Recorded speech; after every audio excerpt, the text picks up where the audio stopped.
Bom, boa tarde a todos. Mais uma vez aqui com Palavras do Silêncio, conversas com amigos espiritualmente despertos.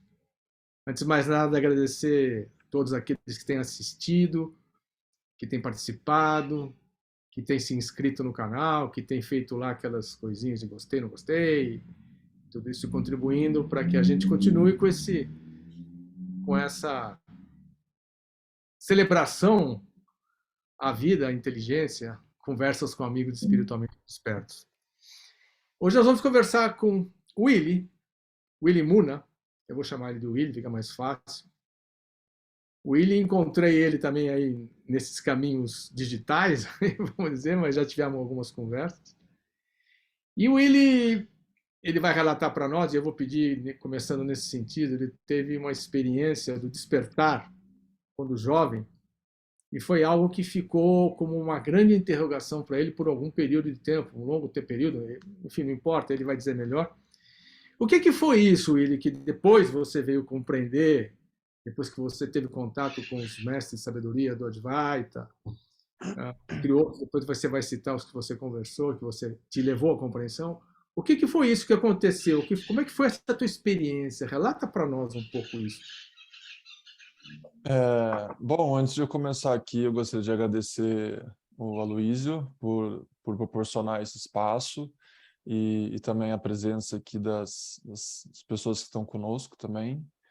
E agradecer, Aloísio, por abrir esse espaço para poder compartilhar, né, aqui entre nós, entre pessoas. E eu acho muito importante essa comunidade espiritual do Brasil se unir mais e compartilhar o mesmo espaço. Acho que isso é uma coisa que falta aqui bastante comparado aos outros continentes.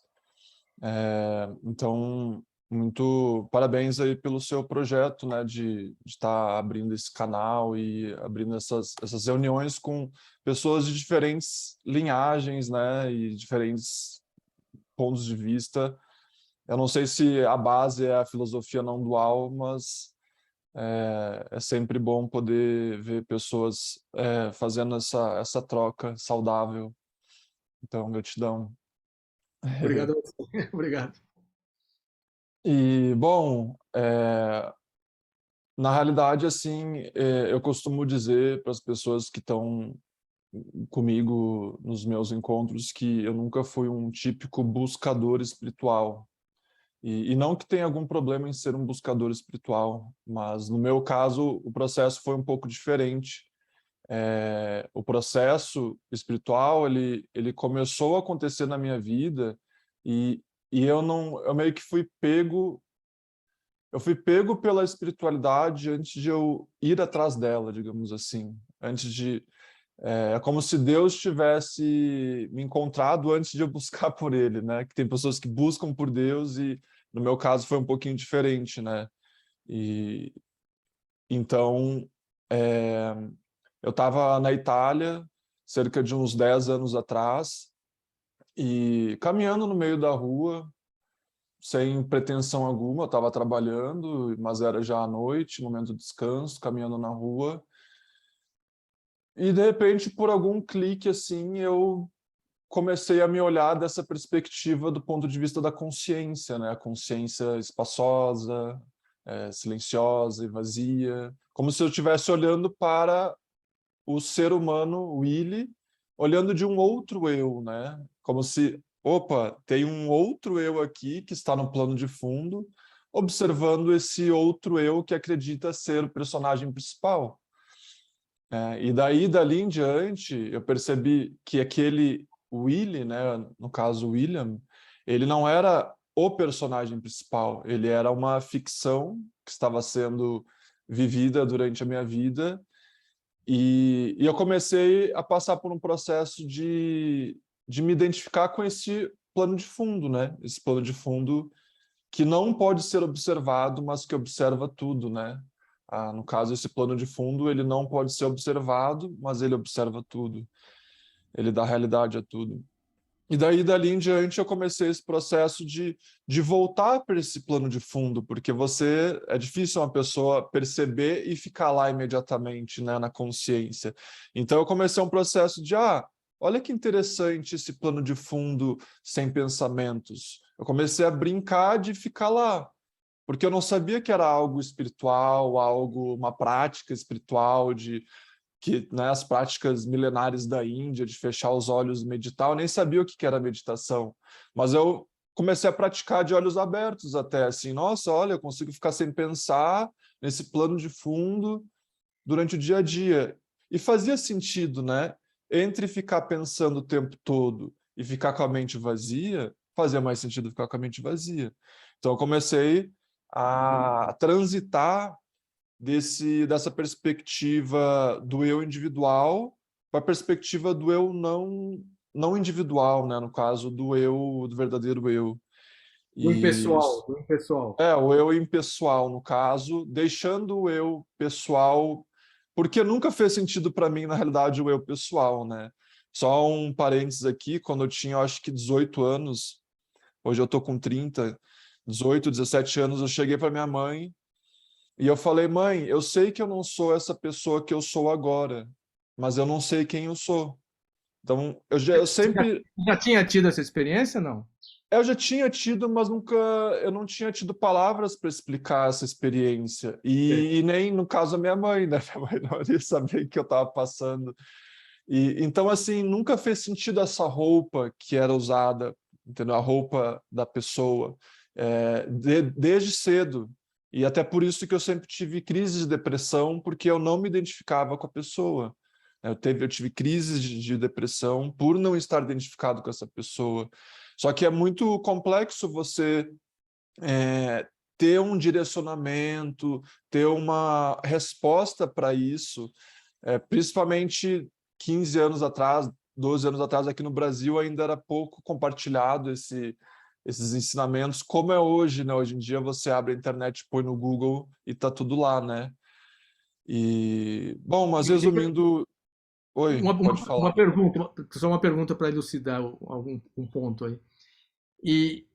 Quando você teve esse, vamos dizer, esse glimpse, essa percepção, né, de que tinha um pano de fundo, tinha algo por trás que via tudo isso e que esse era o permanente, era esse algo que estava por trás, o que mudava, o que estava em trânsito, o que era inconstante era esse personagem, vamos dizer, Willy, e que ali era sem pensamento. Esse glimpse, essa pérola, esse cristal que você experimentou, vamos dizer, como é que isso ficou no seu cotidiano? Como isso se deu no seu cotidiano, nos seus afazeres, no seu trabalho, nas suas relações? Como é que você estava administrando antes de você compreender? Porque teve um momento em que você teve, vamos dizer, o contato com ensinamentos, vamos dizer, das tradições espirituais, dos mestres, e aí você compreendeu o que estava acontecendo. Como é que se deu Sim. nesse intervalo, vamos dizer, como é que a coisa acontece? Como é que ficou para você? Então, antes de eu poder chegar nos ensinamentos dos professores, que eles acabam trazendo uma orientação para a nossa vida diária, né, para uma incorporação, uma estabilização, eu meio que vivi isso às cegas, porque eu não sabia o que estava acontecendo comigo, eu nem sabia que era algo espiritual, eu só meio que estava brincando com isso, eu achava que era algo normal, só que quando eu olhava as pessoas à minha volta, era muito anormal o que as pessoas viviam. Eu ficava assim, me sentindo um peixe fora da água, né? De olhar para as pessoas numa bolha e não me sentir pertencente àquilo. Então, estava eu lá com, sei lá, 20, 22 anos, eu não sei. E eu passei muitos anos me sentindo essa pessoa, esse ser que não se identificava com nada à minha volta. Então, é ali que eu entrei numa fase de grande depressão, porque não é o suficiente você perceber que você é, digamos, uma consciência e sentir essa paz da consciência, mas ao mesmo tempo tudo à sua volta contradiz isso, né? Os seres humanos estão todos identificados, não todos, mas a maioria está identificado com a narrativa. Então, você acaba se sentindo errado, né? Ou pelo menos, o que está acontecendo com a minha vida, né?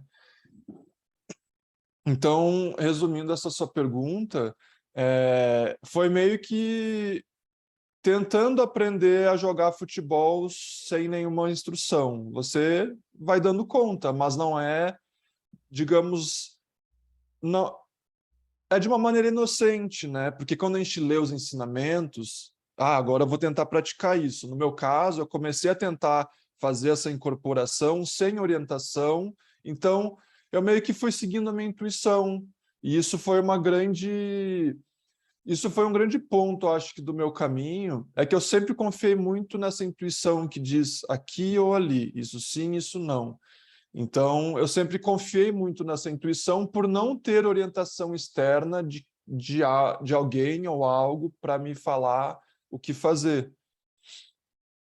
Mas, então, você estava confiando, você foi confiando nessa tua intuição, certo ou errado, aqui agora, e, o que te levou? Porque tinha uma sensação de ainda de não compreensão, vamos dizer, de conflito com o externo, com o mundo, com aquilo que você estava vendo à sua volta, com as pessoas, conflito entre aspas, tinha uma dissociação, vamos dizer assim, se é a Uma palavra correta. rebeldia, até, poderia dizer. É. O que então você tinha uma sensação de que faltava algo, que você não tinha uma sensação de falta, né? Sim. Sense of lack, se a gente usa o inglês para falar um pouquinho, né? Então isso foi isso que te motivou a buscar os ensinamentos espirituais? Como que você encontra com os ensinamentos espirituais que vêm dos sábios, dos mestres aí, para explicar o que você é, a consciência universal, que seja, que esse divino manifesto e que esse personagem, esse corpo não é você, mas você vive e experimenta ele nesse mundo. Como que aconteceu isso? Como é que se dá essa transição aí? Então, daí no decorrer desses anos que eu estava passando por esse processo de desidentificação do falso eu, no caso, eu entrei nessa depressão porque, por não ter orientação e não saber o que estava acontecendo, é muito fácil a gente, digamos, entrar num estado de limbo, né? Um limbo, ou pode até ser chamado de The Dark Night of the Soul, né? A noite escura da alma, que você sente que, né, Deus te abandonou, a vida te abandonou, nada mais faz sentido, o antigo eu não faz sentido, de repente você está num limbo, assim. E daí eu comecei a buscar por respostas, porque minha família falou assim, olha, na nossa família tem muitos casos de depressão e as pessoas tomam remédio, você vai ter que tomar também.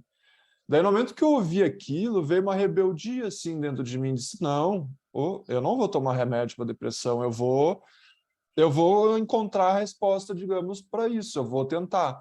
E daí foi ali que eu comecei a buscar no YouTube vídeos e orientações, e daí eu comecei achando vídeos aleatórios, tipo, como lidar com a depressão, eu nunca tinha ouvido falar sobre não dualidade, eu não sabia nada sobre yoga, eu venho de uma família super cristã, né, bem dogmática cristã, e então eu comecei a achar vídeos, assim, aleatórios, assim, nada super profundos, meio que básicos, sabe, aqueles básicos, como lidar com a depressão. Uhum. E daí eu fui absorvendo esses conteúdos, absorvendo, daí dali você começa a entrar num novo caminho, né? Um caminho onde é que começa a aparecer os livros, os conteúdos. Daí eu me lembro que uma das primeiras pessoas que apareceu foi o Osho, daí eu li alguns livros dele, daí depois apareceu Yogananda. Só que assim, quando eu li Osho, eu falei, beleza, gostoso, ele mostra muitas coisas, mas não é para mim. Vinha uma intuição, assim, não é o que eu preciso, digamos. Era uma intuição, não era uma ideia. E daí Sim. eu lia Yogananda e falava, nossa, mas daqui está alimentando. Eu não estou julgando o Yogananda, mas parecia alimentar uma dualidade, um eu que para mim não fazia mais sentido, um eu espiritual, sabe? Ali ainda ele usa, né, a linguagem dual nos ensinamentos dele. E daí eu lia Yogananda e vinha uma intuição assim, não é isso, não é isso. E daí foi nessa sede por algo que falasse a linguagem que já estava em mim, que eu encontrei da emoji, né? E daí no momento que eu comecei a ouvir, daí foi um bálsamo, porque era aquilo que estava acontecendo na minha vida durante tantos anos, e eu me sentia perdido por não ter respostas. E daí dali diante do monge, eu comecei a chorar, assim, e ter ataques de risada e paz, porque era como se, faz sentido, não é só para mim, essa coisa que aparenta ser louca, essa é sanidade, e o que os seres humanos vivem lá é loucura, né? É, e Então daí, vamos dizer, foi quando você encontrou com os ensinamentos do monge que, vamos dizer, a coisa se afinou. Houve uma sintonia com o ensinamento do Advaita, da não dualidade, e você começou a falar, opa, agora sim, entendi, cheguei em casa, comecei a compreender. sim, exatamente. E daí sempre que eu ia para uma linguagem dual, vinha assim essa coisa, não é isso, sabe? Eu não estou julgando a linguagem dual, mas vinha uma, tipo, é como se o meu ser se rebelasse, ele só queria, digamos, a linguagem direta, né? Sim, Então, no caso, eu fui para o Moji, só que chegou um momento que eu sentia que faltava algo nos ensinamentos do Moji, que era justamente a questão da incorporação na vida diária. Ele foca muito no despertar e na realização do verdadeiro eu. Mas daí eu estava ali vivendo minha vida diária, preciso trabalhar, preciso pagar as contas. E eu falava, ué, e agora? Eu preciso de alguém que me traga ensinamentos da vida diária, ensinamentos de como viver essa vida. Porque eu percebi que as pessoas que iam para o Moji ficavam lá. Elas não muitas não voltam a viver a vida normal, elas ficam lá, se tornam seguidores. Então, não, eu preciso de ensinamentos que passem é, a incorporação disso que a gente está entendendo na vida diária. E daí foi ali que eu encontrei o Adyashanti, né? O Adyashanti, para quem não conhece, é um professor lá dos Estados Unidos. E o Adyashanti ele foca muito na incorporação na vida diária, da iluminação, do despertar. Ele é uma pessoa assim como nós, né? Você vê ele assim, ele vê seriado, ele vê novela, ele come cachorro-quente, ele fala assim, se você soubesse como é que é a minha vida, você ele que não tem graça, não tem nada de demais, é uma vida normal igual a de todos vocês. E daí é isso que eu queria ver alguém vivendo uma vida normal que tivesse incorporando esse despertar na vida normal. E daí, ali, no caso, eu absorvi os ensinamentos do Adyashanti, me encontrei com ele nos Estados Unidos, e dali em diante foi só incorporar na vida diária, não tem muito mais mistério depois, é viver a vida diária e tentar parar de ser um idiota. Então, voltando a essas frases que você usou agora, o que é o despertar, então, e como é que incorpora esse despertar na vida diária e deixa de ser um idiota? Me explica para a gente o que seria essa consciência que percebe tudo o que está acontecendo à sua volta e não se envolve com isso, não sofre com isso, entendeu? Essa relação com o corpo e como isso se dá, esse despertar se dá neste corpo. Porque você teve uma experiência que você via o seu corpo e você via que você não era aquilo. Mas como é que isso diariamente vai se dando? Como é que isso aí se realiza, se dissolve, se vamos dizer, se realiza nesse Sim. cotidiano normal que a gente vive, entre aspas? Eu costumo fazer uma diferença entre a palavra despertar e a palavra iluminação. Uhum. Porque isso às vezes é confundido, né? Porque tem pessoas que elas despertam para aquilo que elas não são. Só que despertar porque a gente não é ainda despertar porque eu sou. Então, para mim, despertar é, digamos, o primeiro gostinho. Eu não sou essa pessoa, mas eu ainda não sei o que eu sou. Então, no caso, iluminação, eu falaria que é quando alguém reconhece que é a consciência pura, a consciência, esse plano de fundo. Então, esse despertar, a questão do despertar é que a gente pode despertar porque a gente não é, mas daí criar outras identidades. Tipo, eu despertei daquela identidade que eu não era, mas daí eu acabo criando outras. Então, é meio que é um despertar do antigo eu, mas não é ainda, no caso, a iluminação, e isso é muito confundido, né, na espiritualidade. Tem pessoas que falam, eu me iluminei, mas daí você vê claramente que a pessoa está numa identidade ali. Então, a iluminação, eu Quer falaria dizer, que é quando... é quando você, de certa forma, você já não tem mais crenças nem conceitos. Seria isso? A Você iluminação? vive a iluminação. Quer dizer, o despertar, você fala, bom, não sou esse personagem William, não sou esse personagem Aloysio. Certo? O que eu sou? Não sei. essa consciência universal quando eu desperto e eu não tenho mais crenças e conceitos. Eu vivo neste corpo, coagulado nesse corpo, manifesto nele, na transparência dele, mas com a manifestação de algo do silêncio, vamos dizer, pegando as palavras do silêncio, com a manifestação do silêncio a cada instante. Eu estou tentando fazer uma comparação, uma analogia, de tentar entender o que você está dizendo, a diferença entre o despertar e o iluminar. Na realidade, você falou, por exemplo, você estava falando do despertar agora, né? Você não Uhum. tá... O que eu estou falando é que às vezes a pessoa pode despertar a antiga pessoa, mas criar uma nova pessoa, uma nova identidade. E daí, no caso, ela não reconheceu que ela é essa consciência e no caso, não reconheceu claramente. E daí ela acaba se confundindo ainda com novas ideias. Então, o despertar, no caso, não seria iluminação. A iluminação é não apenas despertar porque eu não sou e perceber claramente que eu sou essa consciência, que todos nós somos, né? Todos nós somos essa consciência, mas nem todo mundo percebe claramente que é essa consciência. Entendeu essa distinção? Consegui... Não, eu compreendi, eu estou querendo só. Mas essa consciência, por exemplo, que não tem limites, certo? Ela é limitada, Isso, limita, ela é o espaço, a espaciosidade total, certo? Esse é o, vamos dizer, seria na hora que você vive isso, experimenta isso. diretamente, né? Sai do plano do conceito para o plano da experiência direta, vamos dizer. A gente poderia usar aquele termo que você usou antes, a impessoalidade, né? Você não está mais identificado com uma pessoa, você é simplesmente esse ser que simplesmente é e que simplesmente é, né? Resumidamente, simplesmente é. Só que eu não gosto muito de usar o termo iluminação, porque ela está cheia de misticismo por trás, né? E por isso que eu acabei diferenciando aqui. Mas eu falei despertar porque eu não gosto de usar o termo iluminação para mim, né? Eu não gosto de usar porque isso cria uma prepotência, né? Por isso que eu falei despertar no meu caso, porque eu não faço questão de ficar usando esse termo para mim, entendeu? Entendi, entendi.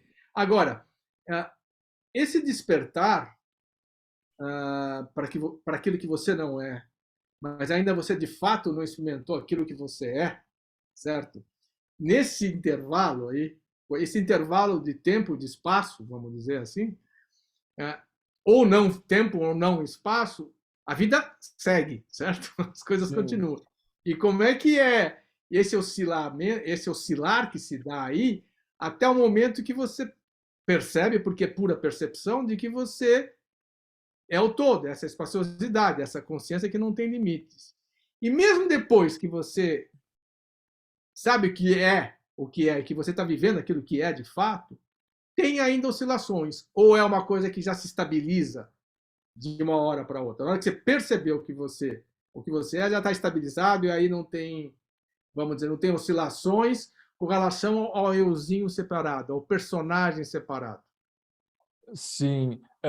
No meu caso, assim, para falar um pouco sobre a história, diferente do que normalmente acontece, eu não fiquei preso nesse estado de não estar, de perder a identificação com algo, mas não saber quem eu sou.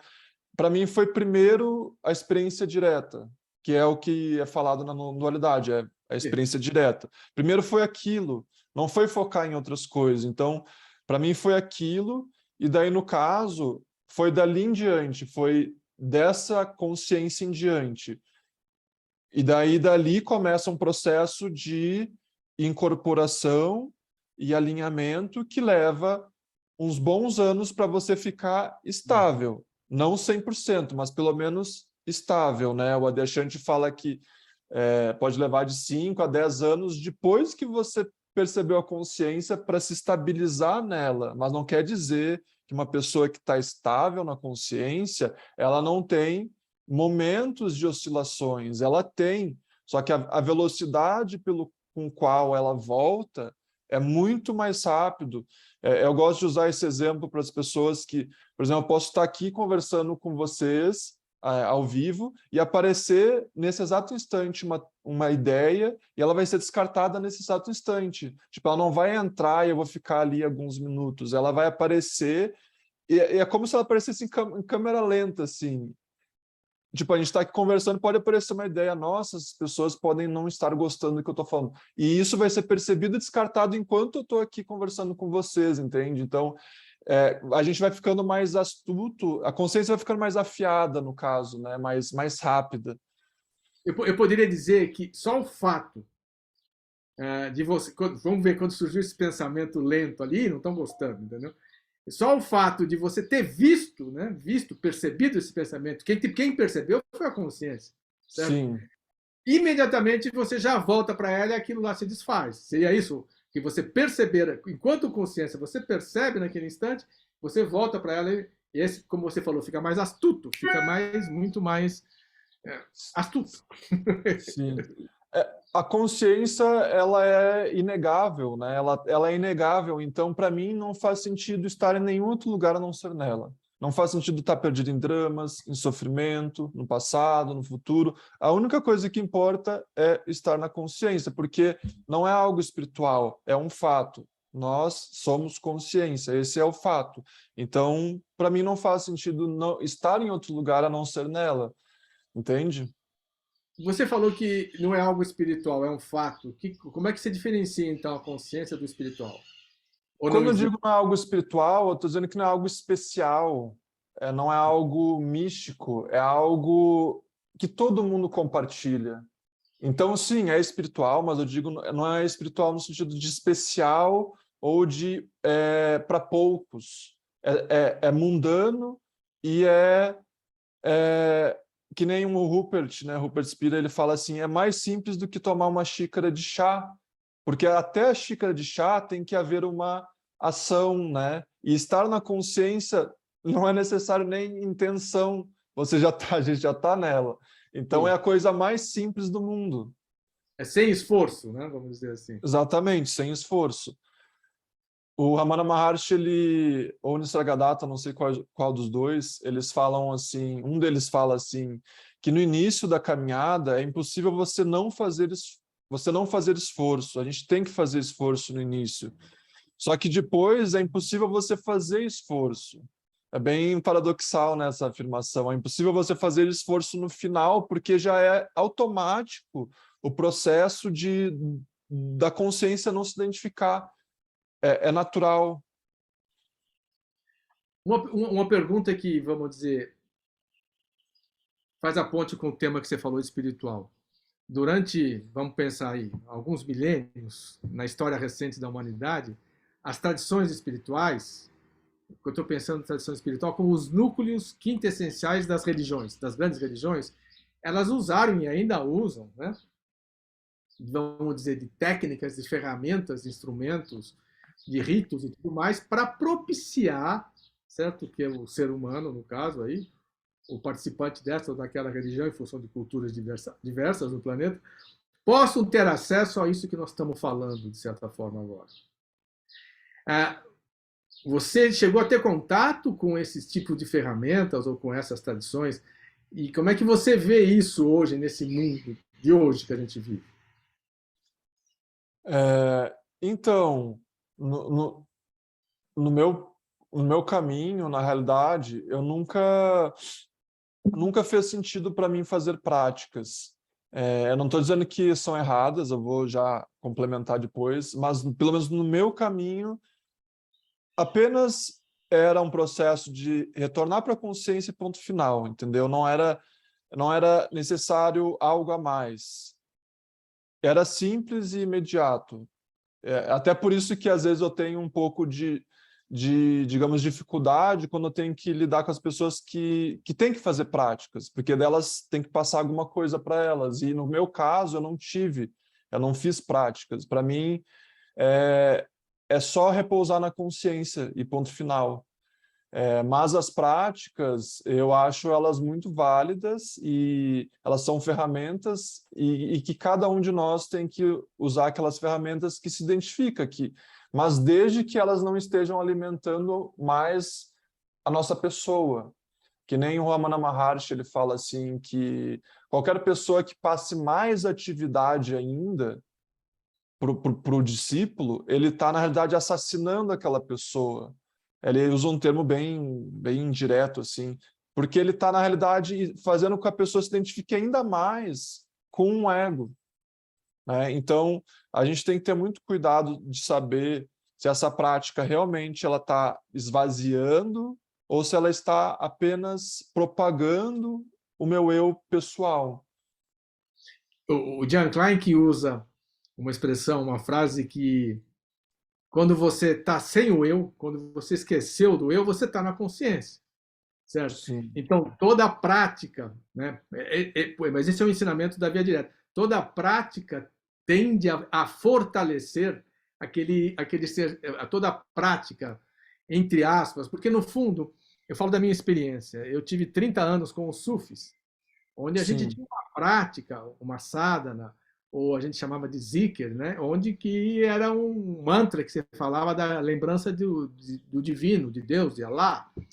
E durante 30 anos fazia isso várias horas por dia, tal. Até que um momento me veio o entendimento que não precisava mais nada daquilo, que já era tudo, que eu era aquela consciência, que eu era o divino, manifesto ali, enfim. Agora, essa foi a minha experiência, como você teve a sua experiência, como os amigos que estão vendo têm outras experiências, entendeu?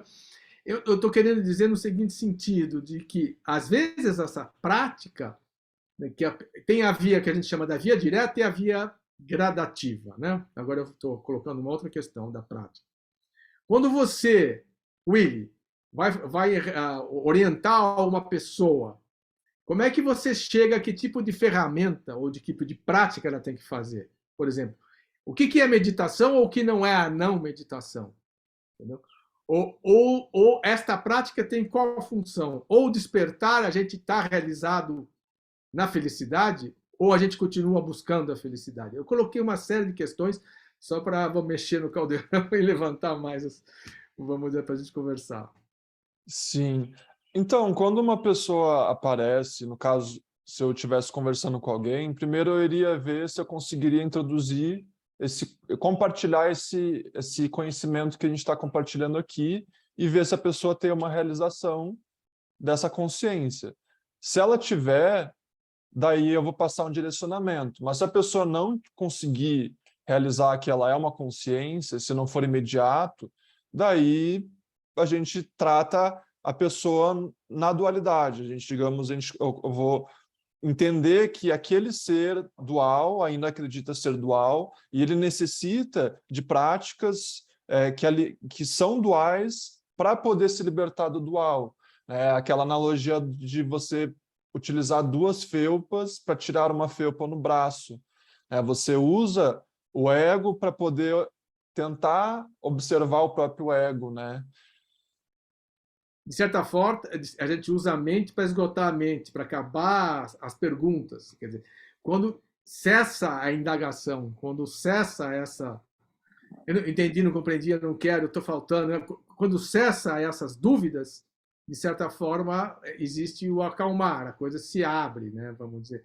Há uma abertura, né, de compreensão. Existe a compreensão. Porque a compreensão está além da mente, certo? A gente que usa a palavra compreensão como se fosse algo que está ligado à mente, mas a compreensão está além da mente, de certa forma, né? A compreensão é a consciência. A consciência é que acolhe e compreende tudo.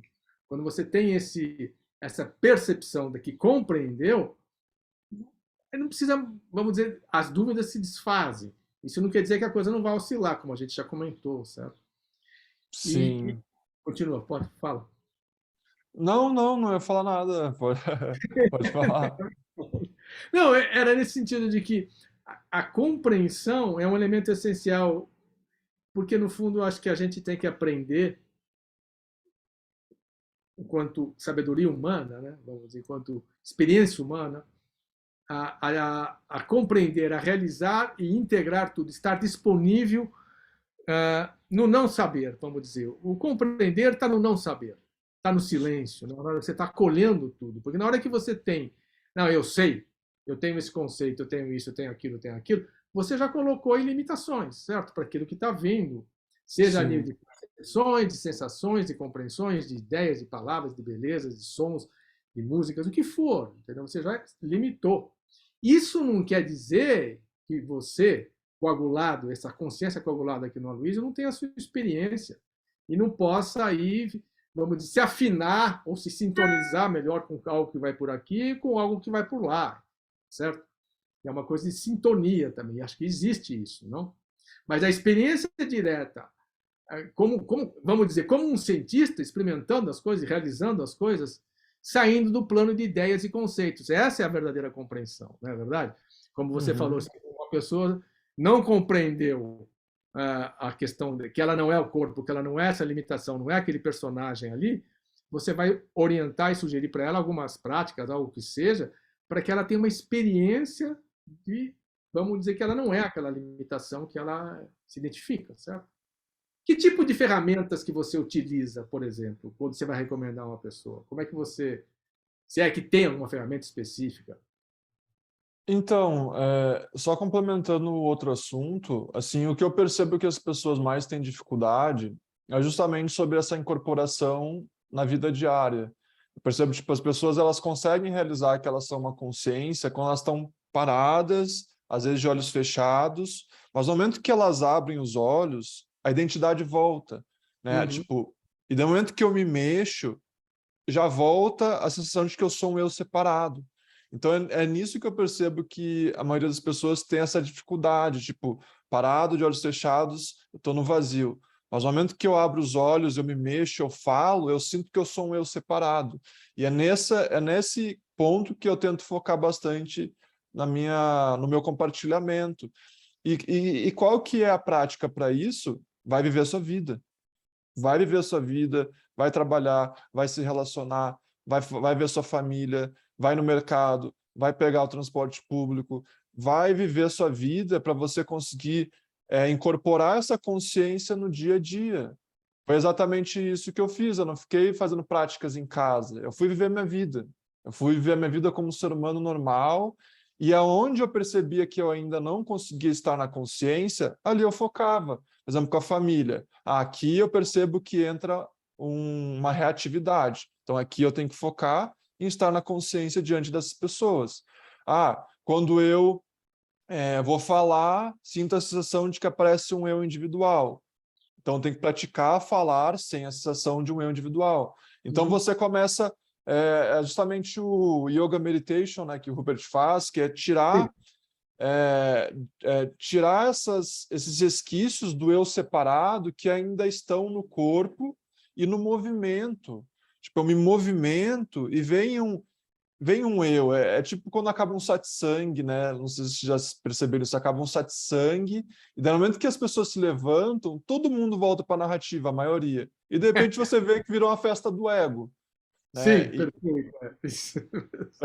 E daí eu falo, gente, não, calma, continua na consciência. Você chega como consciência, fica aqui como consciência e sai como consciência.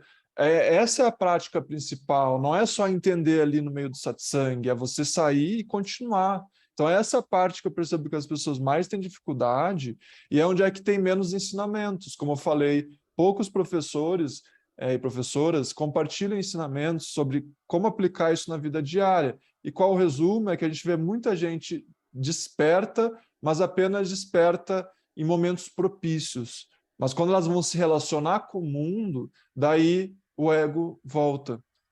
Eu diria que meio sonâmbulas.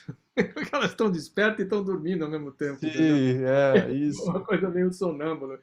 Eu concordo plenamente com isso que você falou.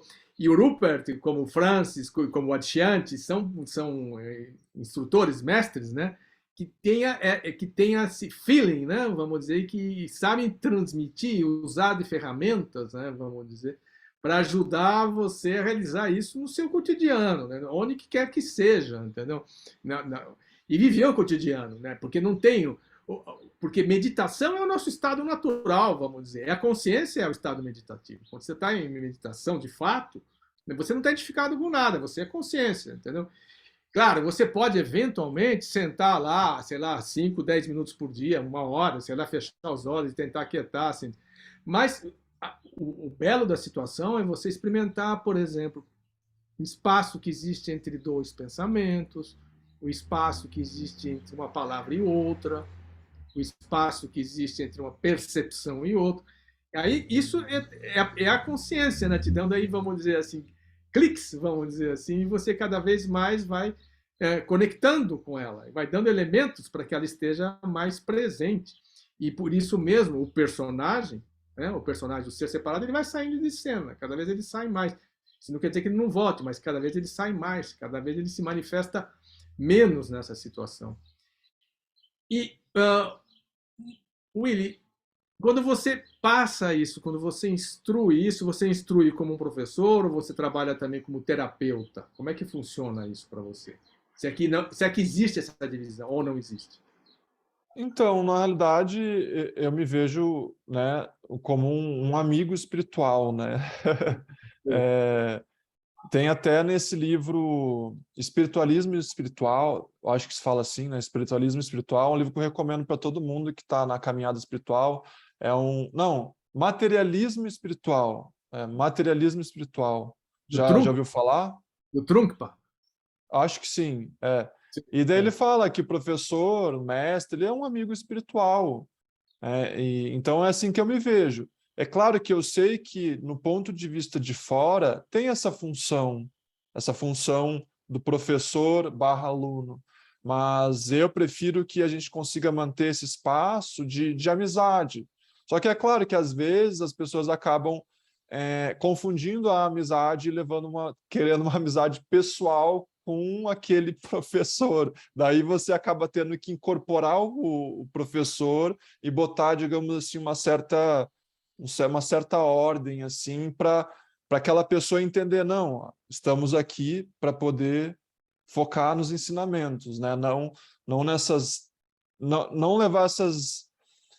As pessoas acabam refletindo no professor, às vezes, como se fala, coisas mal resolvidas, né? Coisas mal resolvidas no professor.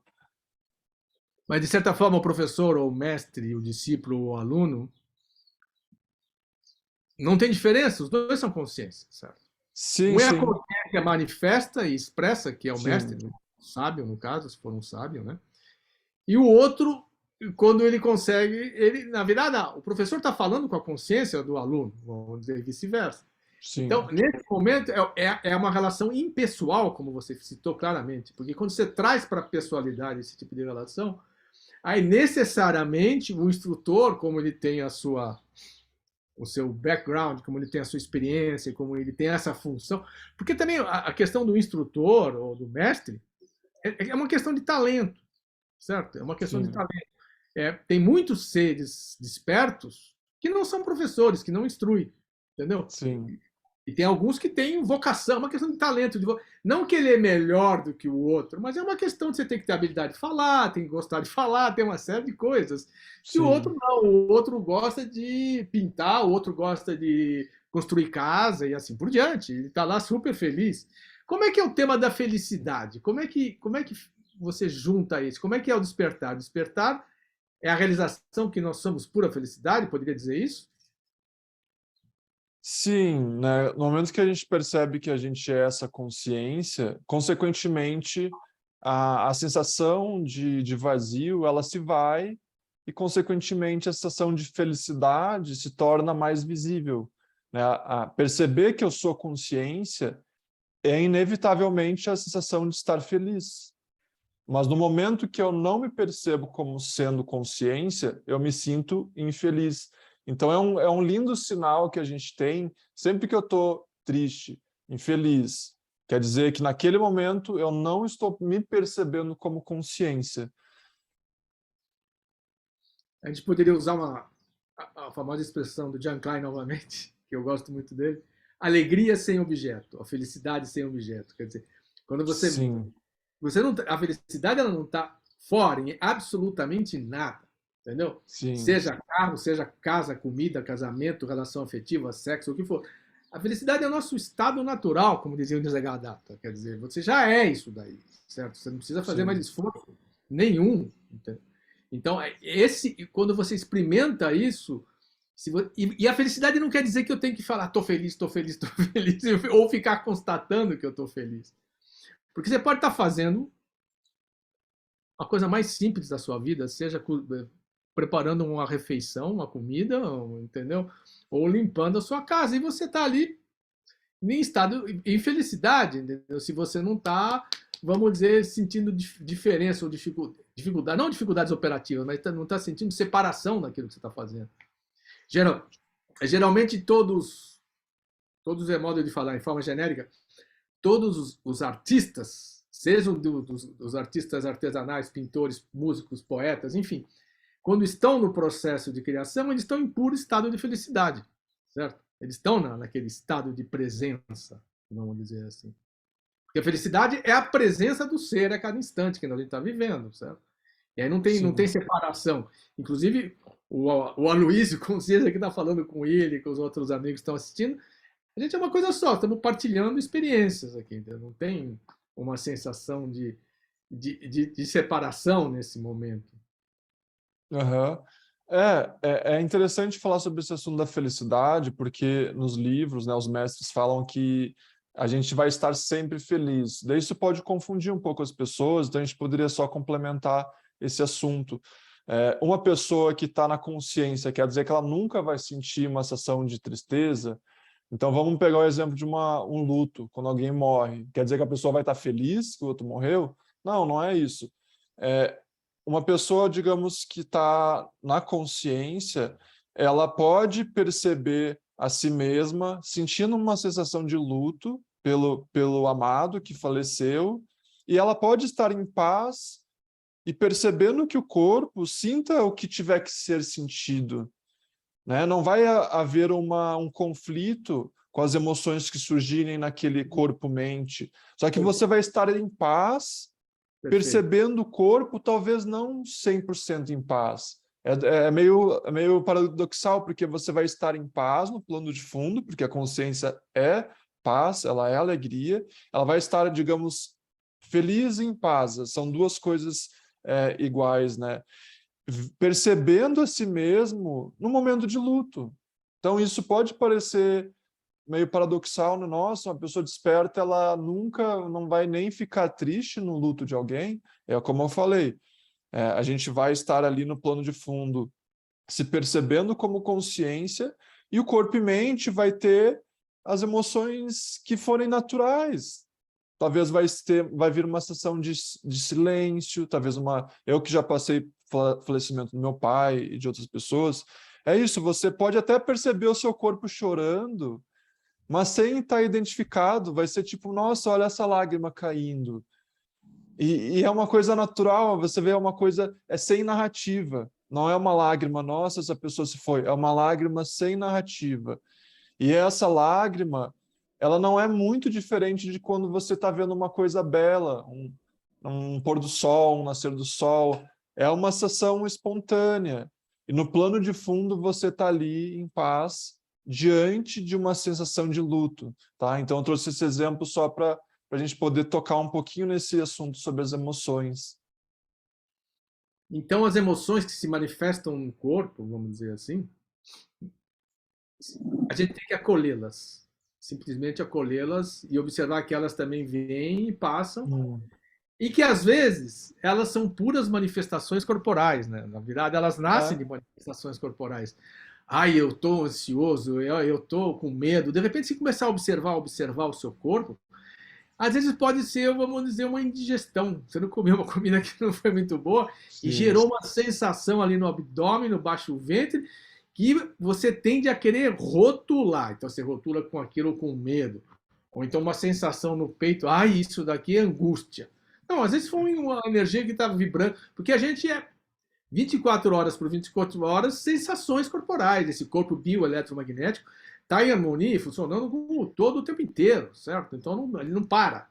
E se você começar a rotular cada sensação com um suposto sentimento, você acolhe e aquilo vem e vai embora. E depois de um tempo você começa a perceber que nasce no corpo, entendeu? É uma coisa, isso é uma ferramenta, na verdade é um truque, né? Vamos dizer assim, que ajuda a gente a perceber que nada mais é do que uma sensação que a gente rotulava e que ela foi embora, que ela passa. Às vezes ela acontece N vezes por dia no meu corpo. E eu não vou ficar dizendo, porque eu tô com medo, porque eu tô com medo, porque eu tô com medo. Não, é uma indigestão. Preciso tratar da minha alimentação, do que eu como, que eu não como, a forma que eu como, e assim por diante, entendeu? Agora, só lembrando, porque a consciência, ela é paz. E talvez usando uma, uma leitura, vamos dizer assim, claro que é uma leitura.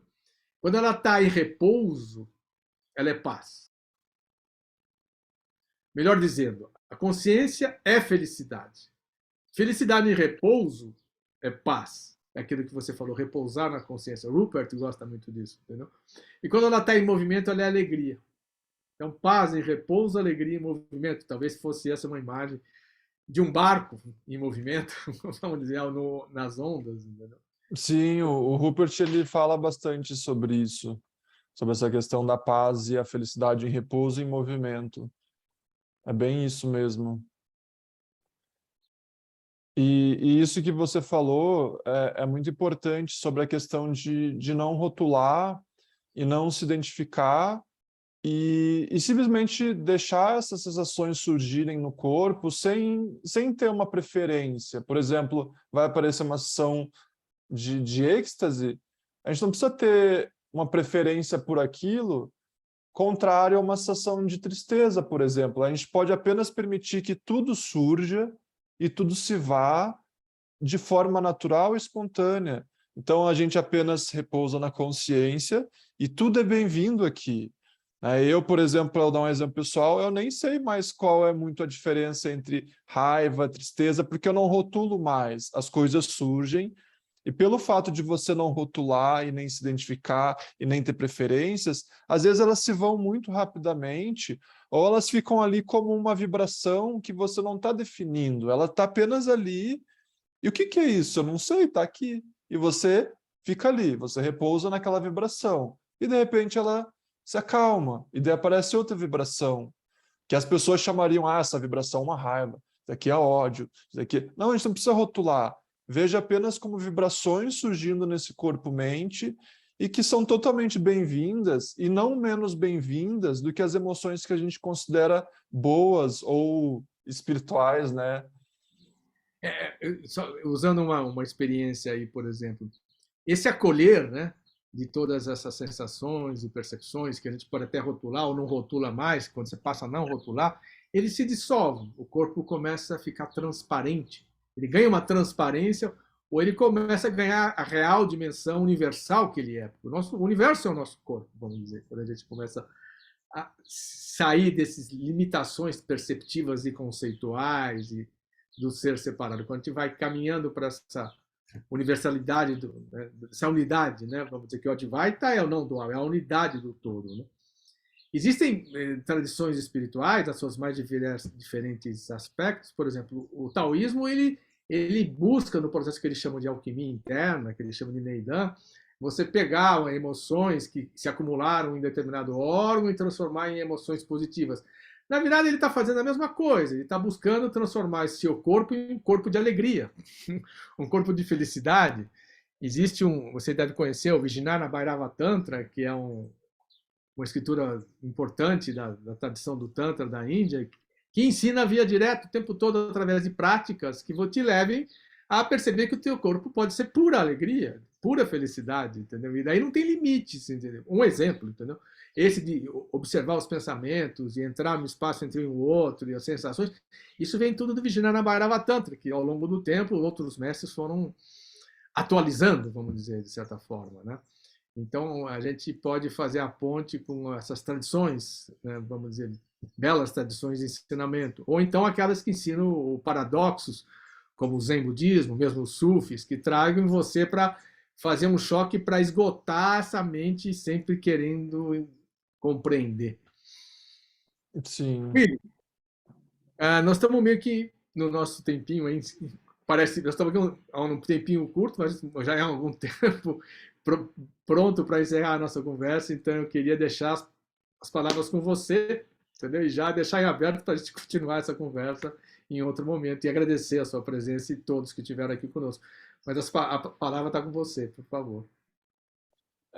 Bom, então agradecer a presença de cada um que está aqui, que esteve nessa conversa conosco aí. Você estava praticando o silêncio, enquanto a gente estava praticando as palavras através do silêncio, né? Perfeito, É até perfeito. interessante, porque o título aqui é O Silêncio nas Palavras, como é que é? Palavras do silêncio. Palavras do Silêncio. E quando eu tinha 15 anos, eu tinha um blog chamado Meu Silêncio Gritando em Palavras. Então, é um pouquinho parecido, né? Mas é muito gostoso poder compartilhar esse espaço com pessoas que não estão julgando, né? Um espaço de abertura, né? Que a gente está compartilhando pontos de vista que às vezes são diferentes, às vezes iguais, mas que o objetivo é sempre a mesma coisa, estar vivendo a nossa verdade. Então, agradeço o Aloísio por você tá abrindo esse espaço, como eu falei no início, eu acho uma coisa muito importante, justamente para a gente poder fazer esse conteúdo que aqui no Brasil ele ainda é muito desconhecido, né? Aqui é muito mais conhecido uma espiritualidade mais dual, né? Que alimenta mais, no caso, o ego. Então, de certa forma, a gente está podendo expandir um pouquinho esse conteúdo para que outras pessoas possam talvez outros Willys, ou outros Aloysios, outras Teresas e Carolinas, outras pessoas que não estão perdidas também e estão buscando por informação, né? Então é gostoso poder estar compartilhando esse espaço aqui com vocês e agradeço muito. Obrigado, Willy. Até a próxima. Obrigado a todos. Hein? Obrigado. Tchau. Tchau, gente. Obrigado, boa noite.